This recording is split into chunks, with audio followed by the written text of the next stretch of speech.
Hello viewers, आज की video में हम सीखेंगे एक अंक के घटाना के सवाल।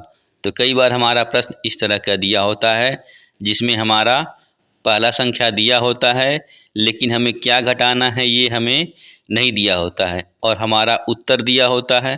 तो इस तरह के प्रश्नों को हम हल करने के लिए क्या करते हैं, तो ऐसे तो कई विधियां हैं लेकिन हम यहाँ करेंगे अनुमान विधि। इसमें हम क्या करते हैं कि जैसे हमारा यहाँ दिया हुआ है 8 और इसमें से हमें क्या घटाना है कि हमें 4 आए। तो पहले हम अगर मान लेते हैं कि 1 रखते हैं, तो जब हम 8 में से 1 घटाएंगे तो हमारा क्या आएगा, 8 में से 1 घटाने के बाद हमारा आएगा 7। लेकिन यहाँ हमारा 4 दिया हुआ है तो यानी कि यहाँ हम 1 को नहीं रखेंगे। अब अगर हम मान लेते हैं कि यहाँ 2 रखते हैं तो 8 में से 2 घटाने के बाद क्या आएगा, 6, जबकि हमारा उत्तर 4 है। तो यहाँ क्या करेंगे, हम 2 को भी नहीं रखेंगे। अब अगर मान लीजिए यहाँ हम रखते हैं 3, तो हम 8 में से 3 घटाएंगे तो हमारा उत्तर क्या आएगा, 8 में से 3 घटाने के बाद हमारा उत्तर आएगा 5, जबकि उत्तर हमारा 4 है, यानी कि यहाँ हमारा 3 भी नहीं होगा। अगर हम यहाँ 4 रखते हैं तो 8 में से 4 घटाने के बाद हमारा उत्तर क्या आएगा, 4, जो कि 4 दिया हुआ है, यानी कि यहाँ हम क्या भरेंगे, 4। तो यहाँ हम लिख देते हैं 4।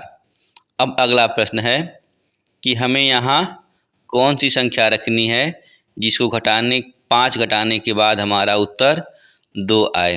तो जाहिर सी बात है कोई भी संख्या होगी वह 5 से अधिक होगी। तो अब हम यहाँ क्या रखते हैं, 6 रख के देख लेते हैं। तो जब हम 6 में से 5 घटाएंगे तो यहाँ क्या हमारा आएगा, 1, जबकि उत्तर हमारा 2 दिया हुआ है, यानी कि यहाँ हमारा 6 नहीं होगा। अगर हम यहाँ 7 रखते हैं तो 7 में से 5 घटाने के बाद हमारा 2 आ जाता है, तो यानी कि हमारा उत्तर क्या हो जाएगा, 7। तो यहाँ हम लिख देते हैं 7। तो जब हम 7 में से 5 घटाते हैं तो हमें 2 मिल जाता है। अब अगला प्रश्न है, ये प्रश्न हमारा बिल्कुल सीधा सीधा है। प्रश्न है कि 5 में से हम अगर घटाते हैं 2 को तो उत्तर हमारा कितना आएगा। तो जब हम 5 में से 2 घटाते हैं तो हमारा उत्तर क्या आता है, 3। तो यहाँ हम उत्तर में 3 लिख देते हैं। अब अगला प्रश्न है कि 9 में हमें क्या घटाएं कि हमारा उत्तर 5 आए। तो ठीक वैसे ही हम क्या करते हैं, 1 रख के देखते हैं।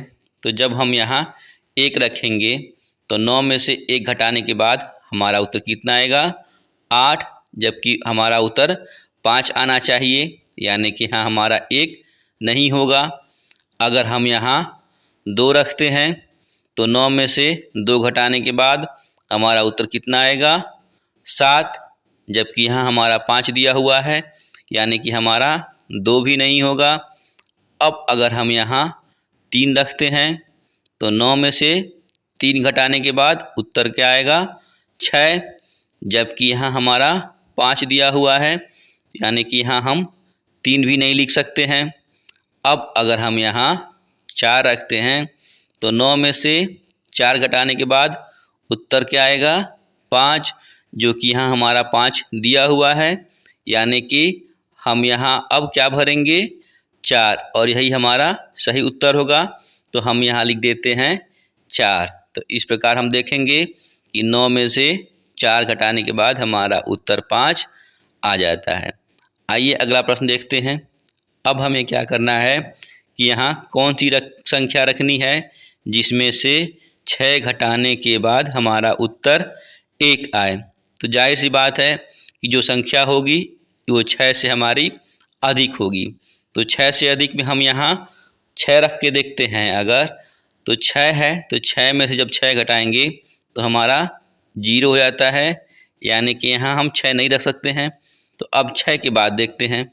अब अगर हम यहाँ 7 रखते हैं तो 7 में से 6 घटाने के बाद हमारा उत्तर क्या आता है, 1, और यहाँ हमारा उत्तर में भी 1 दिया हुआ है, यानी कि इस खाली जगह पे हम क्या भरेंगे, 7। तो यहाँ हमारा उत्तर क्या हो जाएगा, 7। तो अब देखेंगे तो 7 में से 6 घटाने के बाद हमारा 1 आ जा रहा है। अगला प्रश्न है 6 में से हमें घटाना है 3। तो प्रश्न बिल्कुल सीधा सीधा है। तो जब हम 6 में से 3 घटाते हैं तो हमें क्या मिलता है? 3।